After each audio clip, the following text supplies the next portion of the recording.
একাদশ, দ্বাদশ ও আলিম শ্রেণীর বাংলা ব্যাকরণ ও নির্মিতি ক্লাসে সবাইকে স্বাগত জানাচ্ছি। আলোচনা করছি বাংলা ব্যাকরণের উচ্চারণের নিয়ম। উচ্চারণের নিয়ম থেকে ইতিমধ্যে আমরা বেশ কয়েকটি টিউটোরিয়াল শেষ করেছি। এই টিউটোরিয়ালে আমরা আলোচনা করব ব ফলা, ম ফলা, জ ফলা, র ফলা এবং ল ফলার উচ্চারণের নিয়ম দেখব। প্রথমেই ব ফলার উচ্চারণের নিয়ম। এখন ব ফলা জিনিসটা কি? ফলা মানে স্বরবর্ণের সংক্ষিপ্ত রূপ। এটা তো আমরা জানি যে স্বরবর্ণের সংক্ষিপ্ত রূপকেই ফলা বলা হয়। তো ব ফলা হচ্ছে ব যে ধ্বনি আছে এই ধ্বনির যে সংক্ষিপ্ত রূপ সেটাকেই বলা হয় ব ফলা। যুক্ত ব্যঞ্জনে বা ব্যঞ্জনের সঙ্গে ব ধ্বনি যুক্ত থাকলে তাকে ব ফলা বলা হয়।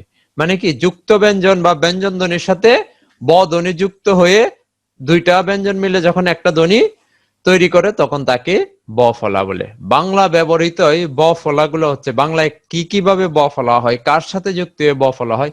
ক ব ফলা, জ ব ফলা, ন ব ফলা, ত ব ফলা, থ ব ফলা, দ ব ফলা, ধ ব ফলা, ন ব ফলা, ব ব ফলা, ম ব ফলা, ল ব ফলা, তালব্য স ব ফলা, মূর্ধন্য স ব ফলা, দন্ত স ব ফলা, হ ব ফলা। এগুলো একক ব্যঞ্জন, একটা ব্যঞ্জনের সাথে যুক্ত হয়। আবার ব ফলা একাধিক ব্যঞ্জনের সাথেও যুক্ত হয়। যেমন চ ছ ব ফলা, জ জ ব ফলা, ত ত ব ফলা, ন ত ব ফলা, ন দ ব ফলা। দন্ত ন আর দ যুক্ত হয়েছে, তার সাথে আবার ব ফলা যুক্ত হয়েছে। বাংলায় ব ফলা উচ্চারণে ভিন্নতা দেখা যায়। ব ফলা যে আমরা উচ্চারণ করি এক এক সময় এক এক রকম উচ্চারণ করতে হয়। কখনো ব ফলা উচ্চারিত হয়, আবার কখনো ব ফলা উচ্চারিত হয় না। এগুলা কিন্তু ব ফলার উচ্চারণের নিয়মের পার্থক্য বা ব ফলার উচ্চারণে যে আমাদের সমস্যাগুলো সৃষ্টি হয়, এই কারণেই আমাদের কিছু কিছু সমস্যা আমরা খুঁজে পাই। কখনো ব ফলা উচ্চারিত হয়, কখনো ব ফলা উচ্চারিত হয় না। কিভাবে ব ফলা উচ্চারণ করতে হয়? শব্দের শুরুতে ব ফলা যুক্ত হলে তার উচ্চারণ হয় না। কোন শব্দের শুরুতে যদি ব ফলা থাকে তাহলে এই ব ফলার উচ্চারণ হয় না। কেমন? এই যে দেখি আমরা একটু উদাহরণ।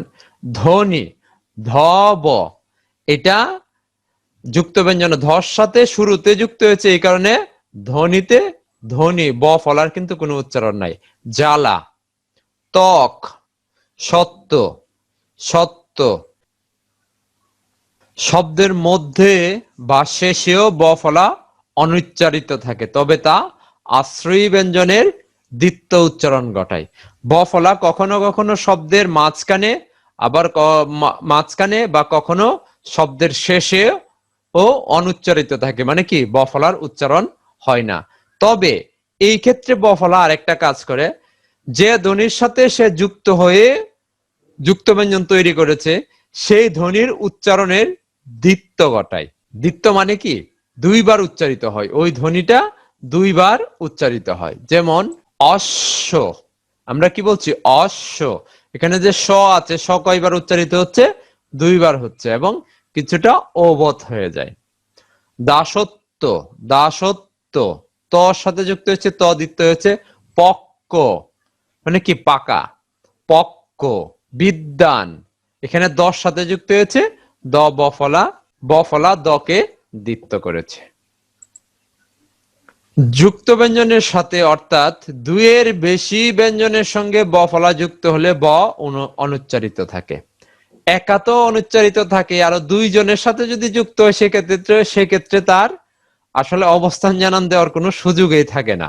যুক্ত ব্যঞ্জন মানে কি, একাধিক ব্যঞ্জনের সাথে যদি ব ফলা যুক্ত হয় সেক্ষেত্রে ব এর উচ্চারণ থাকে না। যেমন উচ্ছ্বাস, উচ্ছ্বাস, উজ্জ্বল, উজ্জ্বল, তাত্ত্বিক। এখানে দেখো কি হয়েছে, চ ছ সঙ্গে ব ফলা হয়েছে, এখানে জ জর সঙ্গে ব ফলা হয়েছে, এখানে ত তর সঙ্গে ব ফলা হয়েছে, তাত্ত্বিক। সান্ত্বনা, ন ত সঙ্গে ব ফলা যুক্ত হয়েছে। এবং সান্ত্বনা বানানটা আমরা অনেক সময় ভুল করি। সান্ত্বনা বানানটা আসলে সঠিক বানান হলো এইটা, আমরা সামনে আরো পাবো বানানের নিয়মে। তালব্য স দিয়ে আমরা লিখি, আসলে সঠিক বানান হবে দন্ত স দিয়ে, সান্ত্বনা। ব এর সঙ্গে ব ফলা যুক্ত হলে ব উচ্চারণ স্বাভাবিক থাকে। বর সঙ্গে যখন ব ব মিলে যখন যুক্ত ব্যঞ্জন হয়, দুইটা ব মিলে যখন যুক্ত ব্যঞ্জন হয়, সেক্ষেত্রে বর উচ্চারণ স্বাভাবিক থাকে। আব্বা, বর উচ্চারণ কিন্তু আছে। সাব্বাস, সাব্বাস। তিব্বত, তিব্বত। নব্বই, নব্বই। এখানে দুইটা বরের উচ্চারণ আছে। তার মানে বর সাথে ব যদি যুক্ত হয়, সেক্ষেত্রে ব এর উচ্চারণ স্বাভাবিক থাকবে।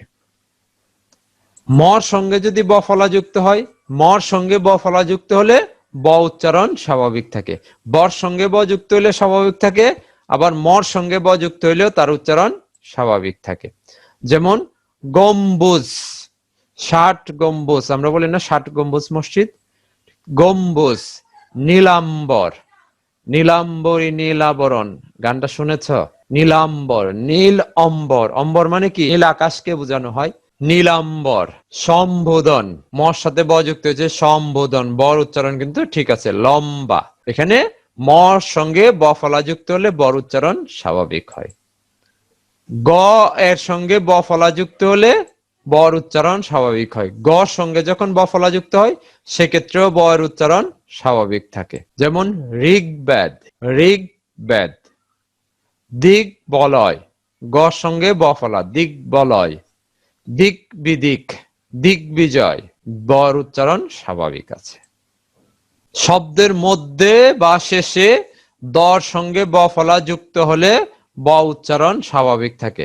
শব্দের মধ্যে হোক বা শেষে হোক, দর সঙ্গে যদি ব ফলা যুক্ত হয়, সেক্ষেত্রেও বর উচ্চারণ স্বাভাবিক থাকে। যেমন উদ্বাস্তু, এই যে দেখো দ ব ফলা, ব এর উচ্চারণ কিন্তু বাহ, বাস্তু ঠিক আছে। উদ্বুদ্ধ, উদ্বিগ্ন, সে বিষয়টা নিয়ে উদ্বেগের মধ্যে আছে, সে উদ্বিগ্ন আছে। উদ্বোধন, ঠিক আছে। এখানে ব ফলা, বর উচ্চারণ স্বাভাবিক আছে। আমরা এই দেখলাম ব ফলার উচ্চারণের নিয়ম, ম ফলার উচ্চারণের নিয়ম। ব্যঞ্জন ব্যঞ্জনের সঙ্গে ম ধ্বনি যুক্ত হলে তাকে ম ফলা বলা হয়। যুক্ত ব্যঞ্জনে অথবা ব্যঞ্জনের সঙ্গে ম ধ্বনি যুক্ত হলে তাকে ম ফলা বলা হয়। যুক্ত ব্যঞ্জনে বা ব্যঞ্জনের সঙ্গে ম ধ্বনি যুক্ত থাকলে তাকে ম ফলা বলা হয়। ম ফলা কাকে বলছি? যদি যুক্ত ব্যঞ্জন, একটা ব্যঞ্জন ধ্বনি কিংবা একটা যুক্ত ব্যঞ্জন আছে, ওই ব্যঞ্জনের সাথেও যদি মর সংক্ষিপ্ত রূপ বা ম ফলা যুক্ত হয়, তাকে বলা হবে ম ফলা। এই যে এটা দেখো, এটা হলো কি যুক্ত ব্যঞ্জনের সাথে, কিন্তু এটা হলো কি ক মূর্ধন্য স, তার সঙ্গে ম ফলা যুক্ত হয়েছে। আর এটা হলো হ ম ফলা, হর সঙ্গে ম যুক্ত হয়েছে। বাংলায় ম ফলার উচ্চারণে ভিন্নতা রয়েছে। ম ফলা কখনো উচ্চারিত হয়, কখনো উচ্চারিত হয় না। অনেকটা ব ফলার মতোই, সে কখনো উচ্চারিত হয়, কখনো সে উচ্চারিত হয় না, অনুচ্চারিত থেকে যায়।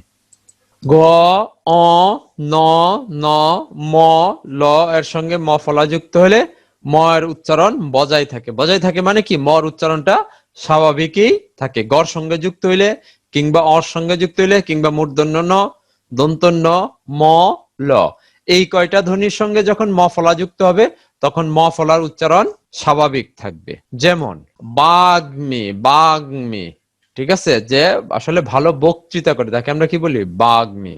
বাংময়, ষান্মাসিক। গুল্ম, আমরা অনেকে গুল্ম বলে ফেলি, আসলে গুল্ম না, গুল্ম, উচ্চারণটা গুল্ম। হ এর সঙ্গে ম ফলা যুক্ত হলে ম উচ্চারণ দ্বিত্ব হয়, মর উচ্চারণ দ্বিত্ব হয়ে যায়, হর উচ্চারণ থাকে না। এটা কিন্তু আমরা হদনির উচ্চারণের নিয়ম যে আগে দেখেছি, সেখানে কিন্তু এটা উল্লেখ ছিল। ম যুক্ত হলে মর উচ্চারণ দ্বিত্ব হয় এবং হর প্রভাবে দ্বিতীয় ম মহাপ্রাণতা লাভ করে। এবং হর সঙ্গে, হর প্রভাবে যে একটা ম দুইবার হয়ে যাচ্ছে এবং 2 নম্বর মটা কি হয়ে যায়? মহাপ্রাণ হয়ে যায়, উচ্চারণটা একটু দীর্ঘায়িত হয়। যেমন ব্রাহ্মণ, ম ম হয়ে যাচ্ছে এখানে। ব্রহ্মাণ্ড, ব্রহ্মা, মা কিন্তু আমরা টানছি, ঠিক আছে, দ্বিতীয় মটা একটু টেনে পড়তে হচ্ছে, ব্রহ্মাণ্ড। এখানে আবার একটা হর মতো একটা প্রভাব থাকে, ব্রাহ্মণ, আমরা হর একটা ভাব এখানে আছে, কিন্তু আসলে আমি এখানে ব্যবহার করতে পারি নাই, যে কারণে আমি দেখাইতে পারি না। হ একটু মাত্রা আসবে, ব্রাহ্মণ। ব্রহ্মাণ্ড, ব্রহ্ম। শব্দের শুরুতে ম ফলার উচ্চারণ হয় না। আমরা কি পেয়েছিলাম? শব্দের শুরুতে ব ফলার যেমন উচ্চারণ হয় না, ঠিক তেমনি শব্দের শুরুতে ম ফলারও উচ্চারণ হয় না, তবে আশ্রয়ী ব্যঞ্জনের স্বরধ্বনিকে কিছুটা সানুনাসিক করে, মানে কি নাকের একটু প্রভাব থাকে উচ্চারণে, নাসিক্য একটা ভাব থাকে। কার? যে ধ্বনির সাথে ম ফলা যুক্ত হবে, শব্দের শুরুতে যে ধ্বনির সঙ্গে ম ফলা যুক্ত হবে সেই ধ্বনির অ অ বা যে ওই ধ্বনির সঙ্গে যে স্বরধ্বনি থাকবে সেই স্বরধ্বনিটাকে কিছুটা সানুনাসিক করে দিবে বা নাসিক্য প্রভাব এনে দিবে। চন্দ্রবিন্দু এসেছে দেখো তালব্যস্যর উপরে, শ্মশান, শীত, স্মৃত আমরা বলি না, শীত, স্মরণ, স্মরণ, স্মৃতি, স্মৃতি। এখানে দেখো চন্দ্রবিন্দুর মানে কি সানুনাসিক, মানে কি চন্দ্রবিন্দু একটা নাসিক্যের একটা প্রভাব থেকে যায়। শব্দের মধ্য বা শেষে ক মূর্ধন্য স মফলা, ত মফলা, দ মফলা, তালব্য স মফলা, মূর্ধন্য স মফলা, দন্তস্ব মফলা, যুক্ত ব্যঞ্জনে মফলা যুক্ত হলে অনুচ্চারিত থাকে। এই যুক্ত ব্যঞ্জন শব্দের শেষ, মধ্যে বা শেষে যদি এই যুক্ত ব্যঞ্জনগুলো থাকে সেই যুক্ত ব্যঞ্জনে মফলা অনুচ্চারিত থাকে, মফলার আসলে উচ্চারণ থাকে না। তবে আশ্রয়ী ব্যঞ্জনের স্বরধ্বনিকে কিছুটা সানুনাসিক করে, কিন্তু যে ব্যঞ্জনের সঙ্গে তারা যুক্ত হয় বা আশ্রয় লাভ করে সেই ব্যঞ্জনকে কিছুটা হলেও নাকের প্রভাব এনে যায়, সানুনাসিক প্রভাব এনে দেয়। যেমন যক্ষা, যক্ষা, মহাত্মা, মহাত্মা মহান আত্মা, রশ্মি, রশ্মি, বিস্ময়, বিস্ময়। ঠিক আছে, এই ধ্বনিগুলো হলো সানুনাসিক হয় কার প্রভাবে? ম ফলার প্রভাবে, কিন্তু ম এর কিন্তু উচ্চারণ হয় না, এবং যে ধ্বনির সাথে যুক্ত হয় ওই ধ্বনিটা দ্বিত্ব হয়ে যায়। জ ফলার উচ্চারণের নিয়ম। অন্য ব্যঞ্জনের সঙ্গে জ ধ্বনি যুক্ত হলে তাকে জ ফলা বলে। জ যদি অন্য কোনো ধ্বনির সাথে যুক্ত হয় তাহলে তাকে জ ফলা বলে। বাংলায় অ, ইয়, র, র, অ, র এর জ ফলা যুক্ত হয় না। এই ধ্বনিগুলোর সাথে জ ফলা যুক্ত হয় না, যুক্ত হতে পারে না। অন্যান্য সব ব্যঞ্জনে জ ফলা যুক্ত হয়ে থাকে। এই ধ্বনিগুলোর বাইরে অন্য যত ব্যঞ্জন ধ্বনি আছে সবগুলোর সাথে জ ফলা যুক্ত হতে পারে। বাংলায় ক ল ফলা, জ ফলা, এটা হলো দেখো ক ল ফলার সাথে আবার জ ফলা যুক্ত হয়েছে, ক মূর্ধন্যর সাথে জ ফলা যুক্ত হয়েছে। এই যে এখানে অনেকগুলো জ ফলা লেখা আছে, এই জ ফলাগুলার আসলে স্থির কোনো উচ্চারণ নেই, উচ্চারণের যে সুনির্দিষ্ট কোনো নিয়ম আছে ওই রকম সুনির্দিষ্ট কোনো নিয়ম নেই। পরে অ বা আধনি যুক্ত কিংবা হসন্ত, হসন্ত মানে কি জানো? নিচে একটা ভেস থাকে। ধ্বনিযুক্ত কিংবা হসন্ত ব্যঞ্জন থাকলে শব্দের শুরুতে জ ফলার উচ্চারণ এ হয়।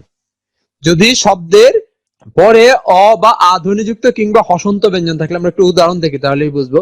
এই যে দেখো ন, অ, অ বা আ, ন, ন মানে কি অ আছে, অ, অযুক্ত বা আযুক্ত, পরে অযুক্ত বা আযুক্ত, ন্যস্ত, ব্যথা, ব্যবদা, দা, তো এরকম আছে ন্যস্ত, ব্যবধান, ব্যক্ত, ব্যক্ত, ব্যথা।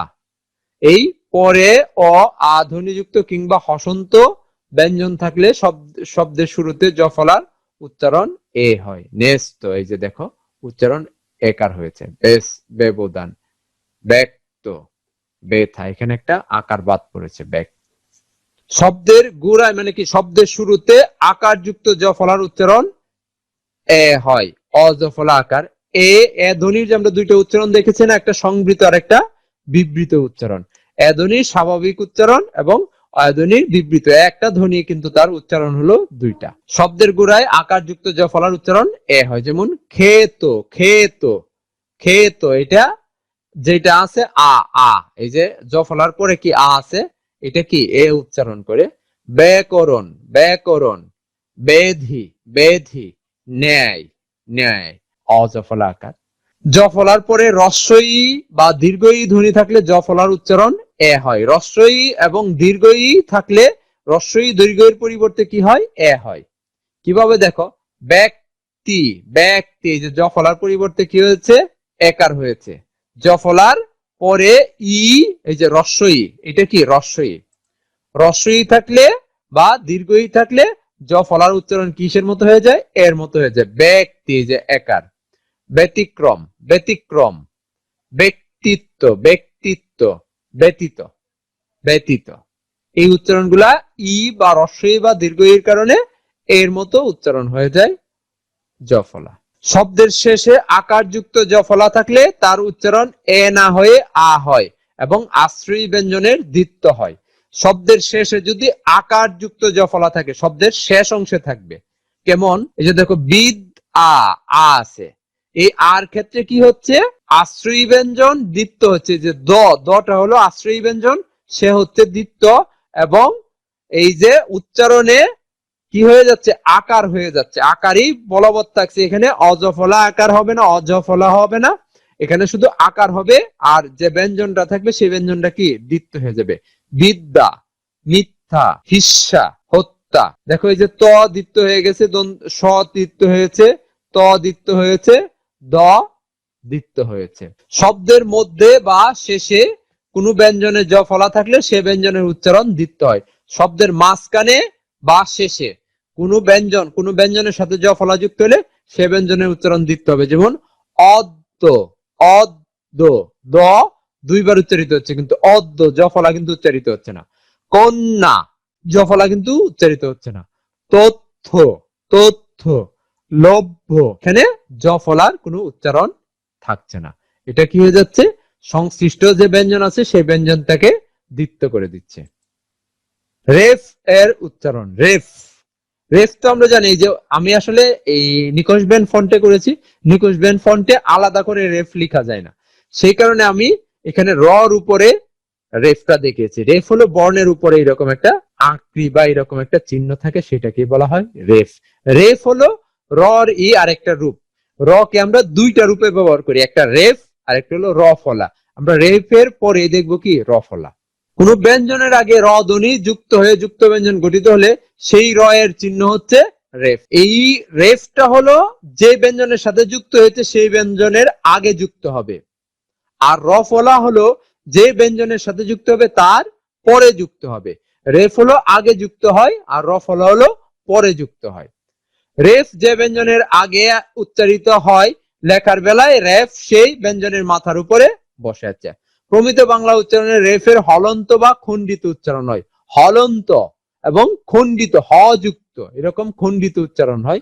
যেমন খর্ব, খর্ব, খর্ব। তর্ক, শর্ত। র কিন্তু একবারে পুরোপুরি উচ্চারণ হচ্ছে না, এটা একটা খর্বিত বা আংশিক উচ্চারণ হচ্ছে, যে হলন্ত যুক্ত হয়েছে।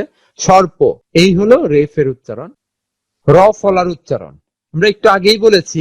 রেফ হলো যুক্ত ব্যঞ্জনের আগে যুক্ত হয়, আর র ফলা হলো ব্যঞ্জনের পরে যুক্ত হয়। একসাথেই যুক্ত হয় কিন্তু পরে যুক্ত হয়। রেফটা হলো আগে যুক্ত হয়। রেফ হলো পরের বর্ণটার সাথে যুক্ত হয়, আর র ফলা হলো আগের বর্ণটার সাথে বর্ণের সাথে যুক্ত হয়।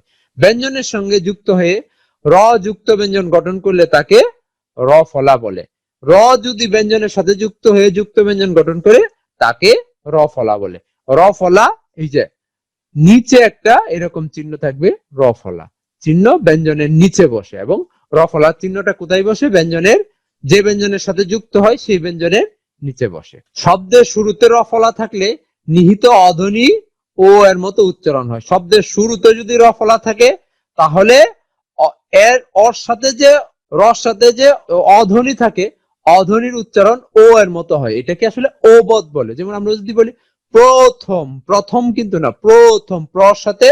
পর সাথে নিচে র ফলা আছে, সেই কারণে প র ফলার উচ্চারণ কি হয়ে যাচ্ছে? অ র, ওই যে অটা আছে ওর উচ্চারণ কি হয়ে যাচ্ছে? ও, প্রথম হয়ে যাচ্ছে আমাদের। যেমন দেখো, ক্রমশ, ক্রমশ।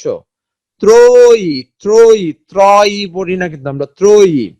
প্রশ্ন, আমরা প্রশ্ন বলি না কিন্তু প্রশ্ন। শ্রম, শ্রম, শ্রম বলি, শ্রম। কোন শব্দের মধ্যে বা শেষে যুক্ত ব্যঞ্জনের র ফলা থাকলে আশ্রয়ী ব্যঞ্জনে দ্বিত্ব ঘটায়। এখন এটা যদি শব্দের শুরুতে হয় তাহলে কি করে যে অর উচ্চারণ ওর মতো হয়ে যায়, কিন্তু শব্দের মধ্যে বা শেষে যদি যুক্ত হয় তাহলে র ফলা যে ব্যঞ্জনের সাথে যুক্ত হয় সেই ব্যঞ্জনের উচ্চারণ দ্বিত্ব ঘটায়। দ্বিত্ব মানে কি? দুইবার উচ্চারণ করায়। দেখো, ছাত্র, ছাত্র, ছাত্র, এই যে ত ত ছাত্র, দ্বিত্ব করে দিচ্ছে, র ফলা কিন্তু থাকছে সাথে দুই ব্যঞ্জন দুইটা কি হয়েছে দ্বিত্ব। পত্রিকা, পত্রিকা, বজ্র, বজ্র, জ কয়বার হচ্ছে দুইবার। মাত্র, মাত্র, ত কিন্তু দুইবার ব্যবহৃত হচ্ছে। কি করতেছে সে এই ক্ষেত্রে ব্যঞ্জনটাকে, সংশ্লিষ্ট ব্যঞ্জনকে সে দ্বিত্ব করে দিচ্ছে বা দুইবার উচ্চারণ করছে। দুই বা তার বেশি ব্যঞ্জনে যুক্ত র ফলা ব্যঞ্জনের দ্বিত্ব ঘটায় না।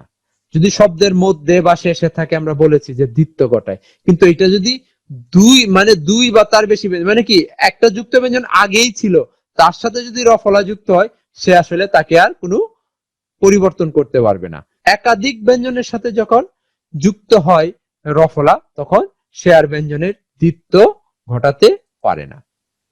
অস্ত্র, অস্ত্র, এই যে দেখো দন্ত স ত তার সাথে কি র ফলা যুক্ত হয়েছে, অস্ত্র। কেন্দ্র, কেন্দ্র, এখানে কিন্তু আর দ্বিত্ব করতে হবে কারণ দ্বিত্ব করার কোনো সুযোগ নেই, এখানে দুইটা আলাদা আলাদা ব্যঞ্জন আছে। কৃচ্ছ, কৃচ্ছ, কৃপণ, কৃচ্ছ সাধন করেছেন তিনি। ল ফলার উচ্চারণ, ব্যঞ্জনের শেষে ল যুক্ত ব্যঞ্জন গঠন করলে তাকে ল ফলা বলে। মানে ব্যঞ্জনের শেষে যদি ল যুক্ত হয়ে যুক্ত ব্যঞ্জন গঠন করে তাকে বলা হয় ল ফলা। ল ফলার উদাহরণ হচ্ছে ক সাথে ল ফলা গ, প, ব, ফ, ব, ভ, ম, ল, স, স, হ। ঠিক আছে, এই ধ্বনিগুলোর সাথে এখানে আসলে আমরা উদাহরণ দেখাইলাম। শব্দের শুরুতে ল ফলা থাকলে সংশ্লিষ্ট ব্যঞ্জনের দ্বিত্ব হয় না। শব্দের শুরুতে যদি ল ফলা থাকে তাহলে ওই ব্যঞ্জন দ্বিত্ব হবে না। দেখো ক্লেদ, ক্লেদ, গ্লানি, গ্লানি, ম্লান, শ্লোত, শ্লোত, ব্যঞ্জন কিন্তু এখানে দ্বিত্ব হচ্ছে না। তালব্যস্য ল যেটা আছে এটি উচ্চারণ হচ্ছে। শব্দের মধ্যে বা শেষে ল ফলা থাকলে সংশ্লিষ্ট ব্যঞ্জনের দ্বিত্ব হয়। শব্দের মাঝখানে বা শেষে যদি ল ফলা থাকে তাহলে এর সাথে যে ব্যঞ্জনটা আছে সেই ব্যঞ্জনকে কিন্তু সে দ্বিত্ব করে বা দুইবার উচ্চারণ করতে বাধ্য করে। যেমন আপ্লুত, দুইটা কিন্তু প উচ্চারিত হচ্ছে, আপ্লুত। বিপ্লব, বিপ্লব, এখানে কি একটা প সঙ্গে যুক্ত হয়েছে কিন্তু কয়টা প উচ্চারণ করছে, দুইটা প উচ্চারণ করছে। শুক্ল, শুক্ল, ক, ক, ঠিক আছে, দুইটা ক উচ্চারিত হচ্ছে। যদি শব্দের মধ্যে থাকে বা শেষে থাকে ল ফলা তখন সে কি করে দ্বিত্ব করে সংশ্লিষ্ট ব্যঞ্জনকে।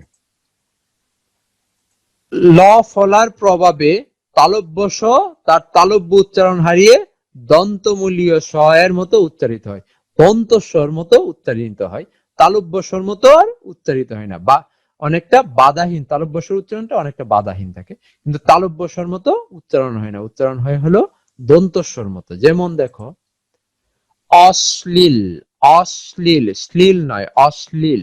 শ্লেষ, শ্লেষ না শ্লেষ, শ্লেষা, শ্লেষমান, শ্লেষা, শ্লথ, শ্লথ, আমরা এটা আগেও দেখেছি শ্লথ। এই হলো ল ফলার উচ্চারণের নিয়ম। উচ্চারণের নিয়ম সংক্রান্ত টিউটোরিয়াল গুলো আমরা এখানেই শেষ করছি। টিউটোরিয়ালটি যদি তোমাদের ভালো লেগে থাকে তাহলে Azizul Mamun BS Bangla school YouTube চ্যানেলটি সাবস্ক্রাইব করার জন্য সবাইকে অনুরোধ করছি।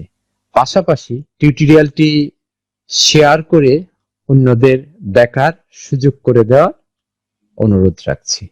সবাই ভালো থাকবে, সুস্থ থাকবে। আল্লাহ হাফেজ।